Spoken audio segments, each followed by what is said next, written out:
Hi friends, welcome to the class. Very good evening.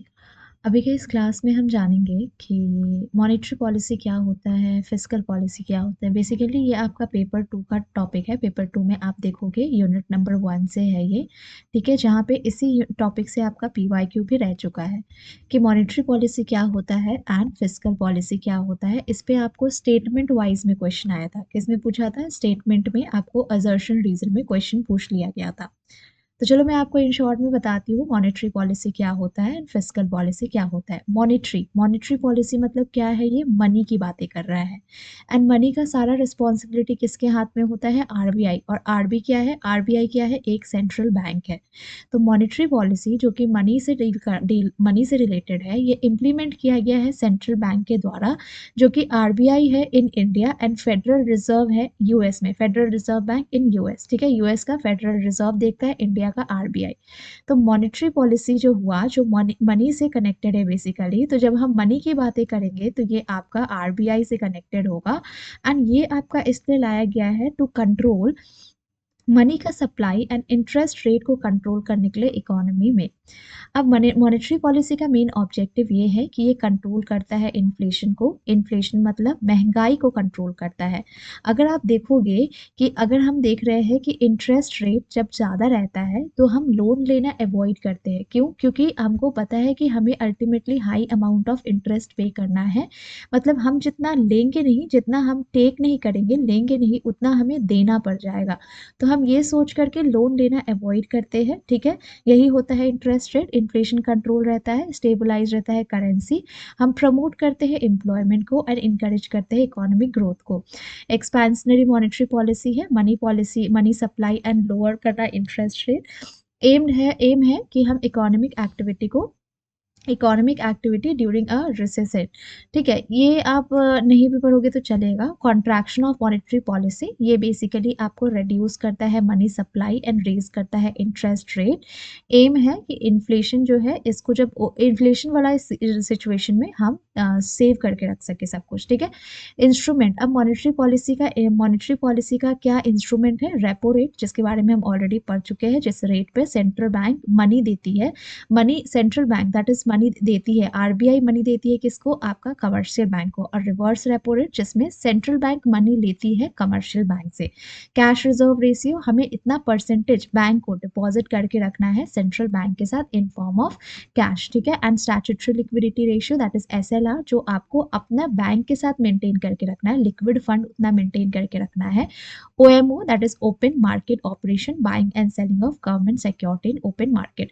तो in short हम ये बोल सकते हैं कि आपका ये मॉनेटरी पॉलिसी जो है, ये बेसिकली आपका किससे कनेक्टेड है? ये आपका मनी से कनेक्टेड है। और जब हम मनी की बातें करते हैं तो इस पे कौन ध्यान देगा? सेंट्रल बैंक ध्यान देगा। और सेंट्रल बैंक कौन है? सेंट्रल बैंक हमारा आरबीआई है। तो जो भी मनी से रिलेटेड डील आउट होगा, मनी से रिलेटेड इंटरेस्ट रेट हुआ, supply, money supply, interest rate, inflation, currency, employment, economic growth, repo rate, reverse repo rate, ये सब किस में आएगा? मनी में आएगा। अब जैसे कि हम बात करें फिस्कल पॉलिसी का, तो फिस्कल पॉलिसी मतलब ये है आपका गवर्नमेंट का टैक्सेशन से रिलेटेड है। अब टैक्स से रिलेटेड, टैक्स मैटर में आरबीआई तो इन्वॉल्व नहीं हो सकती है। टैक्स कितना होगा, कितना लगेगा, ये हमारा गवर्नमेंट डिसाइड करेगा। कौन डिसाइड करेगा? गवर्नमेंट, जो कि पब्लिक का एक्सपेंस के हिसाब से होता है, ठीक है। फिस्कल पॉलिसी आपका इकोनॉमिक स्टेबिलिटी, रीडिस्ट्रीब्यूट करना इनकम, फोस्टर करना इकोनॉमिक ग्रोथ एंड रिड्यूस करना अनएम्प्लॉयमेंट के बेसिस पे होता है। ये पॉइंट आप छोड़ दो, टाइप्स हमें नहीं जानना है। गवर्नमेंट रेवेन्यू, टैक्स और non tax that is indirect tax, and आपका दैट इज आपका कैपिटल एक्सपेंडिचर लॉन्ग टर्म, ठीक है, इतना हमें नहीं जानना है। अब जैसे कि ये पेज बहुत इंपॉर्टेंट है, ये वाला चार्ट, जिसके हेल्प से आप समझोगे मॉनेटरी और फिस्कल पॉलिसी क्या होता है। देखो, कीवर्ड आपको याद रखना है ये कि जब भी हम मॉनेटरी पॉलिसी की बात करें तो ये आपका होगा सेंट्रल बैंक की हम बातें कर रहे हैं। और सेंट्रल बैंक मतलब हो गया हम आरबीआई की बातें कर रहे हैं। और जब भी हम फिस्कल पॉलिसी की बात करें तो आपका फिस्कल पॉलिसी मतलब हम गवर्नमेंट ऑफ इंडिया की बात कर रहे हैं। एंड गवर्नमेंट ऑफ इंडिया की बात कर रहे हैं दैट मीन्स हम टैक्सेशन की बात करें, टैक्सेस की बात करें, ठीक है। अब यहाँ जैसे देखोगे मॉनेटरी पॉलिसी आपका सेंट्रल बैंक देखती है, इसमें इंटरेस्ट रेट, मनी सप्लाई से रिलेटेड बातें होता है। स्पीड ऑफ इम्प्लीमेंटेशन, अगर हम मॉनेटरी पॉलिसी में कुछ चेंजेस करते हैं तो इसका इम्प्लीमेंटेशन बहुत क्विक होता है, क्योंकि हमें क्या करना है, बस बैंक में चेंजेस करना है, इंटरेस्ट रेट में चेंजेस करना है, तो इसका चेंजेस क्विक होता है। मॉनेटरी पॉलिसी का चेंज करने का मकसद ये होता है कि हमारा इन्फ्लेशन कंट्रोल रह सके, और ये मार्केट के बेसिस पे होता है। वेराज अगर हम फिस्कल पॉलिसी की बात करें तो फिस्कल पॉलिसी हमेशा कौन डिसाइड करता है, गवर्नमेंट। हम इसमें क्या डिसाइड करते हैं, टैक्सेशन, गवर्नमेंट का एक्सपेंडिंग कितना होगा। ये आपका इम्प्लीमेंटेशन थोड़ा स्लो हो जाता है, क्योंकि आप जब देखोगे हम टैक्सेस की बातें करते हैं, हम रेट्स की बातें करते हैं, गवर्नमेंट स्पेंडिंग की बातें करते हैं, तो इसमें थोड़ा टाइम टेकिंग होता है। आपका इसमें प्राइमरी फोकस होता है कि इकोनॉमी का ग्रोथ हो सके एंड रीडिस्ट्रीब्यूशन, एंड ये आपका पॉलिसी ड्रिवन होता है। तो एग्जाम में जब भी ये दो वर्ड देखो, that is monetary policy and एक हो गया फिस्कल पॉलिसी। तो मॉनेटरी पॉलिसी का मतलब हमेशा समझना कि यहाँ पे आपका आरबीआई आएगा, जो कि आपका एक सेंट्रल बैंक है, एंड यहाँ पे हम मॉनेटरी रिलेटेड मैटर्स से ही डील आउट करते हैं, मनी रिलेटेड मैटर्स से डील आउट करते हैं।